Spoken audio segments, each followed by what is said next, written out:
All right, guys, today we're going to be representing word problems using strip diagrams. You might remember strip diagrams as part, whole. So here's what I need you to do. Your paper is like this, vertical. I need you to turn it all around to make it horizontal. That way you have more space to write.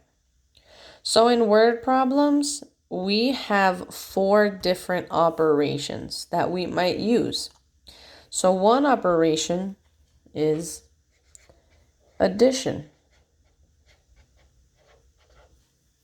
Can you think of the other operation? The opposite of addition? Good. Subtraction.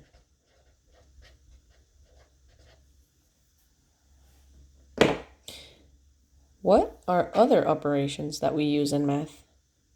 Good. Multiplication. And last, division. Awesome. And that ends with an N. Sorry, guys, I ran out of space. So we have 4 different operations: addition, subtraction, multiplication, and division. And we're going to represent strip diagrams for each one of these and what they look like. So for addition, our strip diagrams are started off looking like rectangles, like this. Then we have different parts. So one of them is representing the whole thing, and the other one is representing the parts. It can be either one. On top, they could be representing the whole or the bottom, either one. So let's say for this one, I have 56 and 13. I'm going to notice that in 56, my rectangle is bigger because that number is bigger. So that 13 is smaller, so it took away less space. So now here, we're going to be, since we're adding, we're looking for the total. So I'm going to use what's called a variable. That is a letter. So let's say I use the letter M. So the letter M is representing my total. So here, I would be saying 56 plus 13 equals blank. In this case, it would be representing with an M. So if we're subtracting, it's the opposite. I have my rectangle. I have my parts. Now it's telling me I have a little piece. So let's say this is 13. I have a total. Let's say our total, let's make this 18. So let's say our part is 18. And our total is 32. So now we have a total. We took this much away from it. So now I'm looking for, let's say I use the variable B or D. So let's say I use the variable D. I'm representing D as my answer. So this is a subtraction strip diagram because it gives me a total. So here, in addition, I'm looking for total.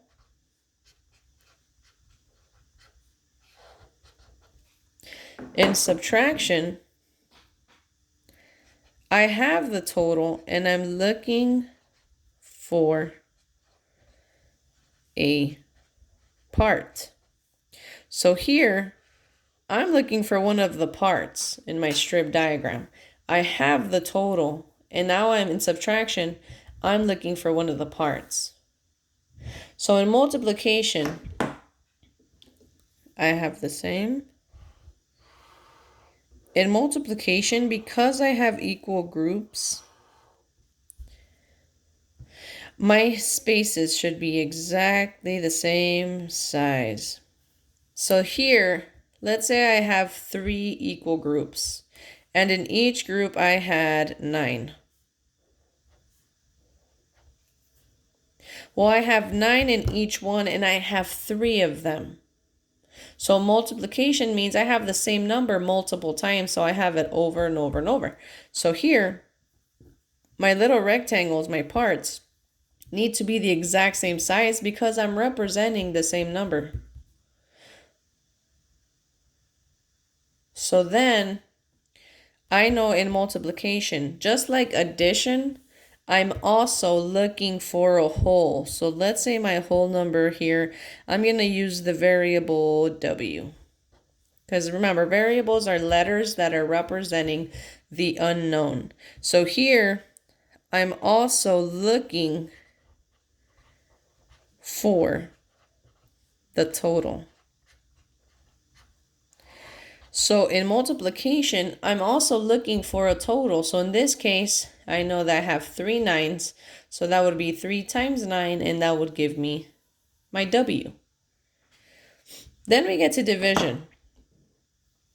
For division, it looks very similar to the multiplication, except I'm missing some parts. So in this case, let's say I had 4 equal parts. And in each one, I have an unknown. So I have, let's use F. F is representing the number that I have in each one of these. So then for division, I do have a whole. So let's say my whole was 28. So in this case, I have a total of 28, and I'm looking for how much goes in each one of my equal groups. How many parts do I have? 1, 2, 3, 4. So I know I'm dividing 28 by 1, 2, 3, 4 parts. So here, like subtraction, I'm looking for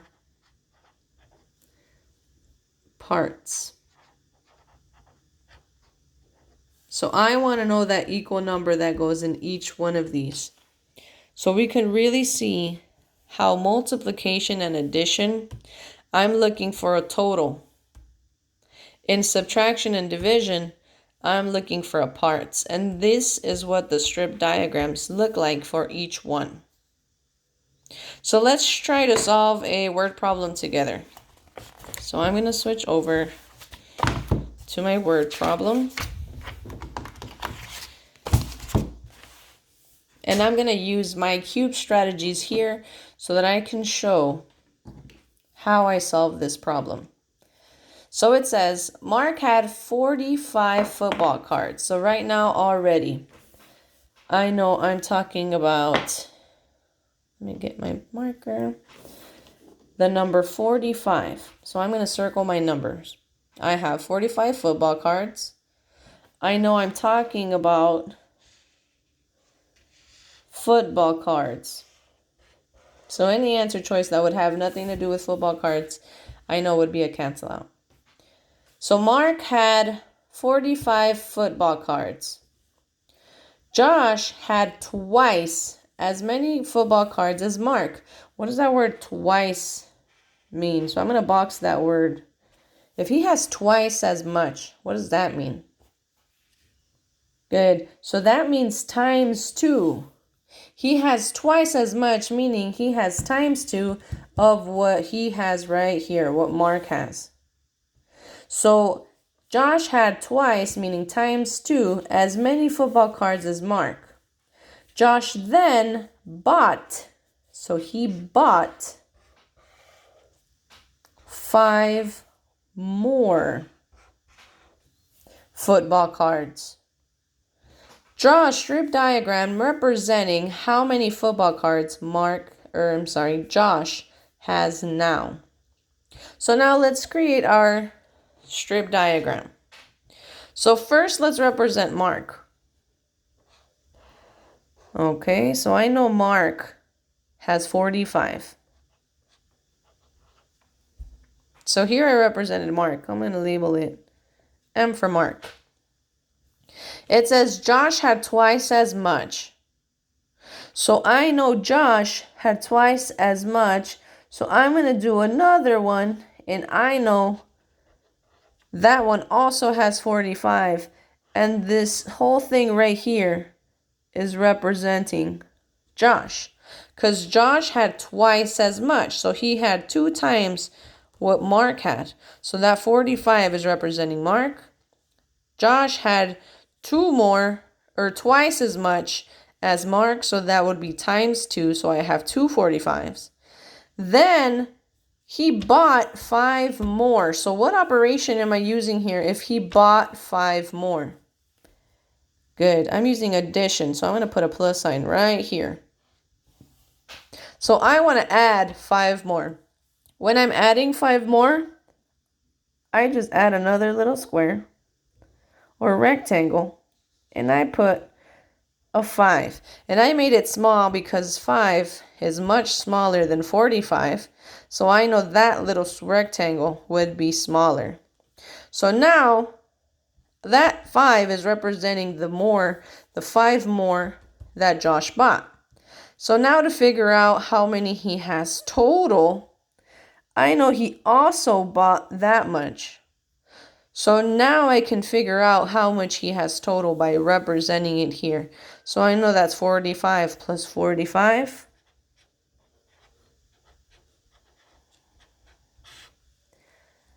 That's 10. That's 8 plus 1 is 9 plus 5. My answer, 95. And I represented it right here with my strip diagram because I know Mark had 45. Josh had twice as much, so he had another 45 because that's 2 times as much. So that's Josh. But then it said Josh bought 5 more, so then I added another 5 more here. And I wanted to make sure to label it because I know that's still part of Josh. So to figure out how much Josh had total, then I added each one of those parts, and my answer was 95. So I know Josh, which is my variable, J, equals 95.